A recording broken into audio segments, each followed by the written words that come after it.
Le lendemain du meurtre, la presse accuse les services secrets algériens d'avoir fait exécuter un opposant. Avril 99, les amis de Messili viennent comme chaque année lui rendre hommage sur sa tombe. Ils se battent pour qu'avance une enquête judiciaire restée au point mort. Ça fait 12 ans depuis qu'il a été assassiné. Les assassins de Maître Messili courent toujours. Donc je vous demande d'observer une minute de silence à la mémoire de notre ami et camarade Messili. Pour les amis de Messili, aucun doute. La raison d'État et l'amitié entre les gouvernements de Paris et d'Alger expliquent l'impunité des assassins. Retour en arrière, 1987. L'enquête démarre sur un tuyau solide. Ce serait un certain Malek Amelou, un petit truand, qui aurait exécuté Messili. Montant du contrat, 1 million de francs. La police arrête Amelou, bonne pioche, et elle trouve dans son portefeuille un document qui prouve qu'Amelou, le truand, est aussi un agent de la sécurité militaire algérienne. Un document retrouvé par le journaliste Michel Naudy. Il a reconstitué l'enquête de police. Au départ, Amelou nie le meurtre. Le seul témoin du crime ne le reconnaît pas, mais peu à peu, Amelou se met à table.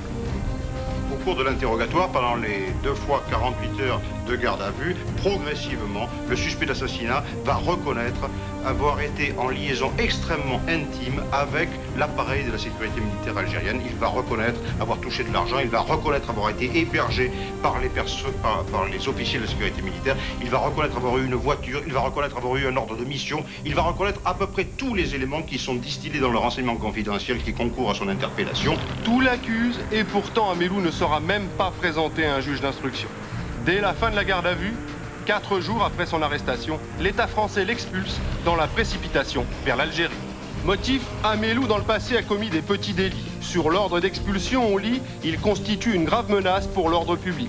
Et c'est signé Robert Pandreau, ministre de la Sécurité. Depuis 12 ans, les juges français demandent à l'Algérie des informations sur Amelou et ses commanditaires. La justice algérienne prétend ne pas les connaître et répond. La filiation incomplète du nommé Amelou n'a pas permis son identification. Pourtant, des amis de Messili ont repéré le village où il habite. Et il y a un an, le journaliste Michel Naudy a reçu une photo d'Amelou. D'ailleurs, je vais vous le montrer parce que j'en ai une photo relativement récente qui a été prise où, cette photo de M. Abdelmalek Amelou? Dans son village d'origine, dans le district d'Agpou. Le village s'appelle Aït Arzen précisément. Et on peut même préciser l'orthographe si c'est nécessaire aux autorités algériennes. En Algérie, l'adresse d'Amelou est connue. On sait ce qu'il fait, mais personne n'est pressé de le retrouver. Ni le pouvoir algérien, qui ferme les yeux, ni le gouvernement français, qui l'a expulsé. Nous avons demandé à l'ancien ministre Robert Pandreau de s'expliquer sur cette affaire. Mais qu'est-ce que vous voulez que je vous dise, moi? Il y a un individu, autant que je me souvienne, qui avait été interpellé, entendu par un juge, qui l'a relaxé, et ensuite de ça, je l'ai expulsé, le gars. Il était quand même de mon devoir de ne pas laisser ce type, ce proxénète notoire, multirécidiviste sur le territoire national. Vous étiez quand même au courant qu'il s'agissait du suspect de l'assassinat de Messili? Mais du suspect, oui. Mais puisque le juge avait dit que ça ne tenait pas, moi, qu'est-ce que vous voulez que je puisse, là? Ce que Pandreau ne dit pas, c'est pourquoi le juge ne retient pas Amelou et pourquoi il le relâche. Le juge n'avait pas les éléments pour le retenir. Les éléments sont restés dans les locaux de la garde à vue où était Amelou. La garde à vue, ça se passe dans un commissariat de police, en l'occurrence un brigade criminelle. Amelou y était. Il fait des déclarations. Les documents qui ont été trouvés, notamment l'ordre de mission de la sécurité militaire algérienne, qui ont été trouvés lors de la perquisition, tout ça reste dans les locaux. Donc, soit c'est transmis au juge d'instruction, soit ça ne l'est pas. Ça ne l'a pas été. Et donc, si les pièces ont été retenues par la police, qui était responsable?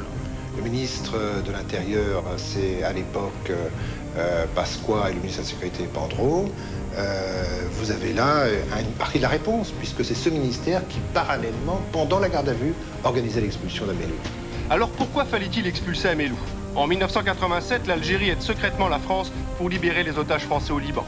En expulsant Amelou, le gouvernement français renvoie l'ascenseur et évite à Alger un procès embarrassant. C'est la thèse avancée par l'historien Pierre Vidal-Naquet qui suit l'affaire depuis le premier jour. C'était des relations que je qualifierais par le mot de copinage.